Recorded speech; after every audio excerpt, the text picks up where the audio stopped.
that I actually get asked a lot of the time, and that is, what is a pit bull? Now, I know lots of people are out there now saying that a pit bull doesn't exist, and I think that's crazy. There is absolutely a correct definition of pit bull. When it's capitalized, that stands for American Pit Bull Terrier.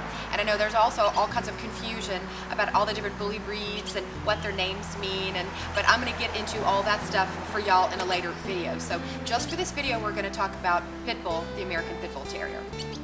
Part of the confusion with bully breeds, and I think pit bulls specifically, is that unfortunately when a breed becomes popular, that's the downfall of the breed.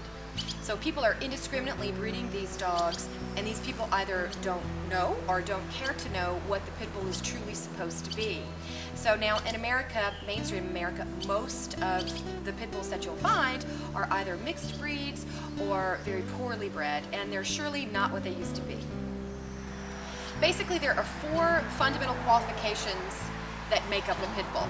And I've broken this down for y'all in an easy way for you to remember, and that's PETN.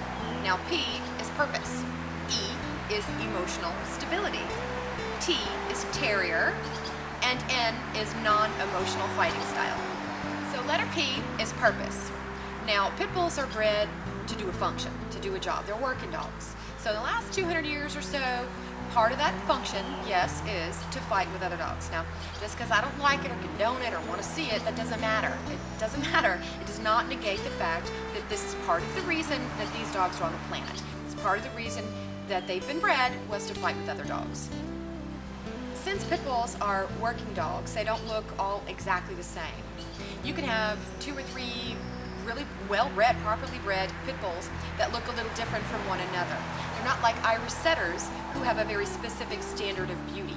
Pit bulls aren't bred for pretty, they're bred for purpose.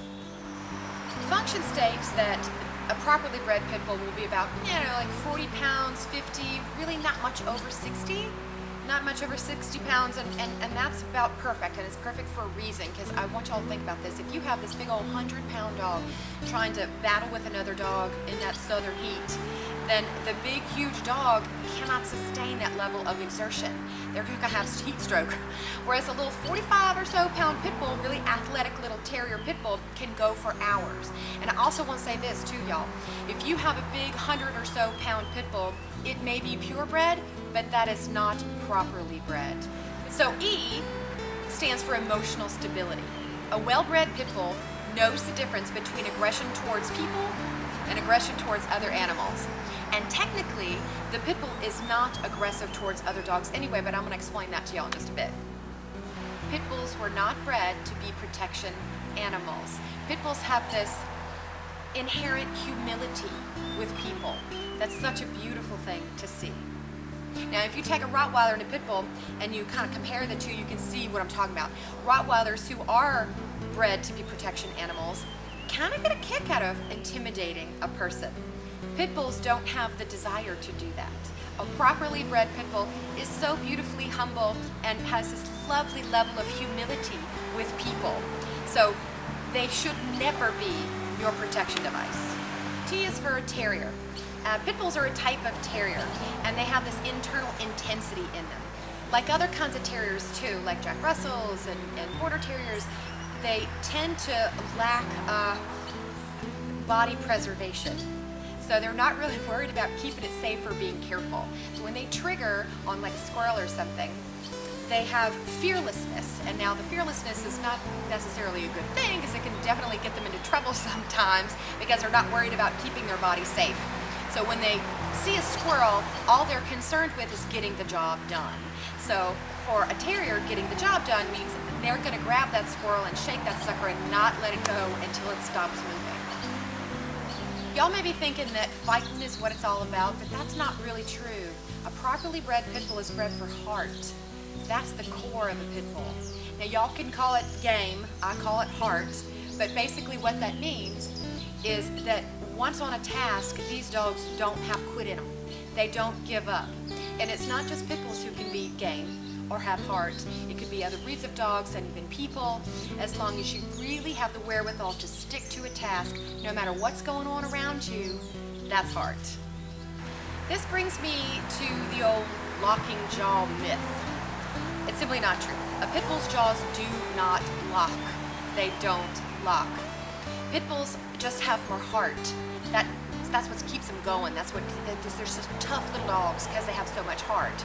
So if you have some 100-pound Rottweiler or a big Mastiff type dog, it may have a stronger bite force than a little 40-pound pit bull, but doesn't mean much. Doesn't mean much. It's apples and oranges. So if you have a real scrappy little pit bull that's like 40 pounds or so that has a lot of heart, that dog will do more damage than, say, a soft-hearted, bigger dog. And it's not because they're stronger or have a harsher or harder bite force. It's just because they have more heart in them. These big 100-pound pit bulls, or what people are calling pit bulls nowadays, they don't have the same terrier heart as the true American Pit Bull Terrier. They have these softer, mastiffy type traits, which are quite lovely actually for the general public, and those dogs are lovely. They're just not pit bulls. Pit bulls don't need to look all big and bad. A pit bull doesn't need to look tough. Pit bulls are tough. N is for non-emotional fighting, or non-emotional fighting style. When almost all other breeds of dogs get into a fight with one another, it's this big emotional mess. The fur is flying and they're screaming, and usually it's over pretty quick because they figure out who the winner and the loser is, and they back away. But for pit bulls, it's a little different ball game. So even if it starts off being an emotional event for the pit bull, a well-bred pit bull will switch gears midstream, and their opponent turns into prey. So what once was the dog they were fighting is now a squirrel in the pit bull's brain. So this switching of gears is definitely what makes terriers different. It's what sets them apart from other breeds of dogs. So in that moment of the fight, when the pit bull, it started off as emotion, and now it has moved into the other guy being prey, that's the moment where it ceases to be aggression for the pit bull. It's now turned into prey drive. Now, aggression and prey drive are vastly different behaviors. They are not one and the same. So this truly lets you know that a pit bull is not, a well-bred pit bull, is not actually dog aggressive.